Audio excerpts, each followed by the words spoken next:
Hey everyone, welcome to the show. So, I want to share with you guys some of the straight up hypocrisy that's coming from Trump humpers who've now done a complete 180 on regime change wars. You know, now that their fascist daddy is telling them, oh, wars are actually good, they've changed their tune. Before I show you those and get into all of that, though, you have to see this video. This is a compilation that was put together by somebody else. It was not put together by me, but it is brilliant. It shows how, the prime minister of Israel, Bibi Netanyahu, has been yanking our chain and literally just lying us into war for decades. So check this out. Not stopped. Iran could produce a nuclear weapon in a very short time. It could be a year. They have the wherewithal, the stored up, preserved knowledge to make a bomb very quickly if they wanted to. Iran is so dangerous. Weeks away from having the fissile material for an entire arsenal of nuclear bombs. They're very close. They're 6 months away from being about 90% of having the enriched uranium for an atom bomb. Iran is gearing up to produce 25 bombs, atomic bombs a year, 250 bombs in a decade. Iran will be capable of producing alone, without importing anything, nuclear bombs within 3 to 5 years. Once Saddam has nuclear weapons, the terror network will have nuclear weapons. Next thing you'll see is a nuclear bomb in the World Trade Center. If you take out Saddam's regime, I guarantee you that it will have enormous positive reverberations on the region. Yeah, so many positive reverberations, didn't it? Is that what we experienced after taking out Saddam Hussein? Positivity? Everything's great, right? Everything's so great in the Middle East. That's why we just bombed Iran. I mean, seriously? And you saw there, he has been pushing this same bullshit for decades. Since the 90s. I mean, it is unreal how we have been led around by the nose by this man. He is a psychopath. And this is the bullshit that led us to just bomb Iran and kill dozens of little girls. I mean, I don't know what it's going to take to wake people up.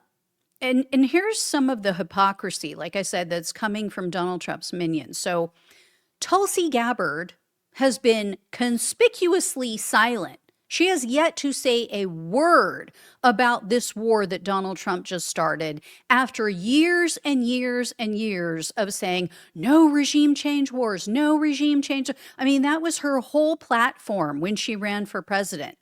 And take a look at this. This is a shirt that she used to sell that says no war with Iran.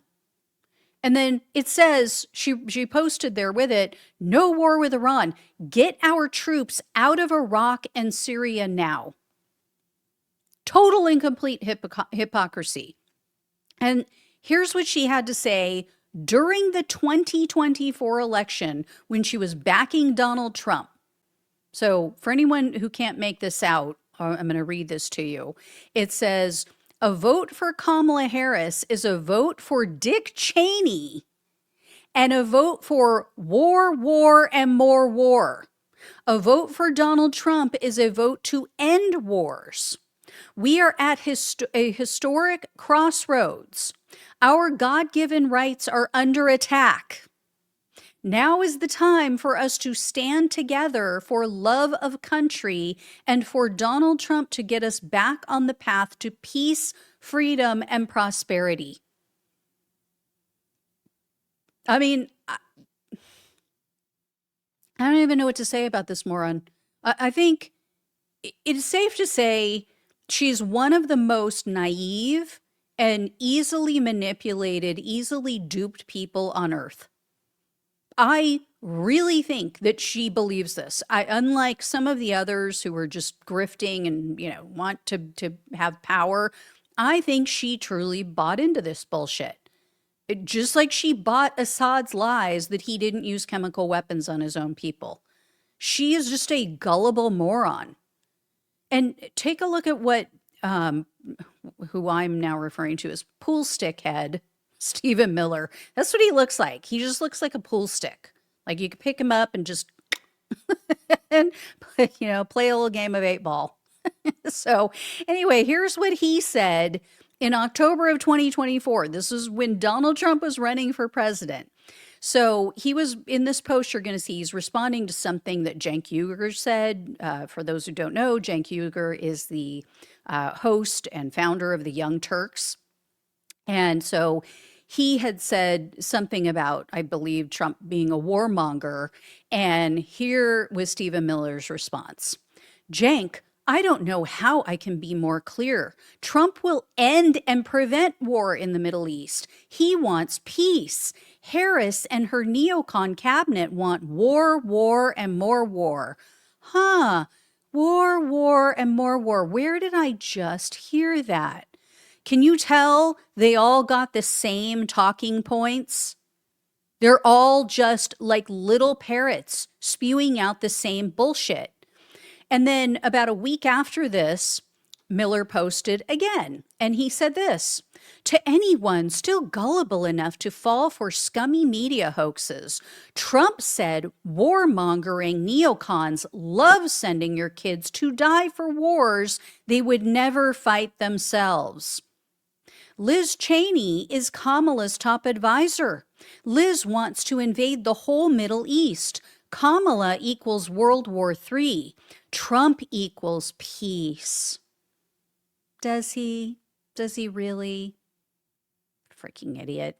And then someone shared 2 posts from Laura Loomer. So on top, you're going to see a previous post, and now you're going to see what she has to say. And this was before.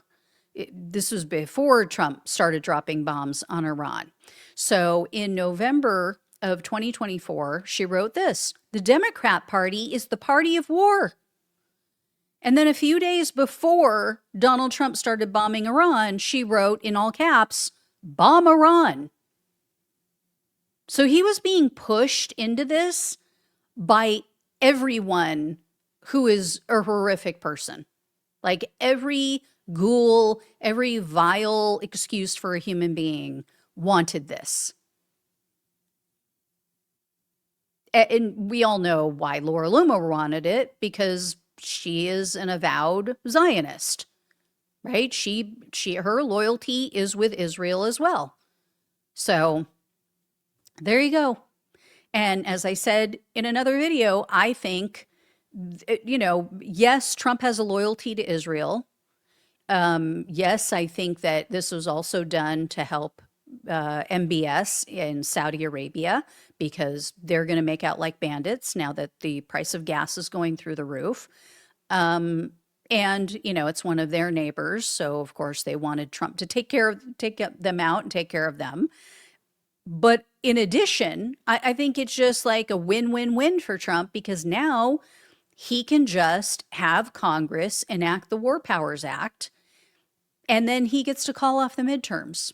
So there's no downside for Trump. So, if some young little girls in Iran die, if we just bury them in rubble while they're at school, little 7-year-old girls, if some of our military members die, oh, well, I mean, it keeps Trump out of harm's way, right? That's what it boils down to.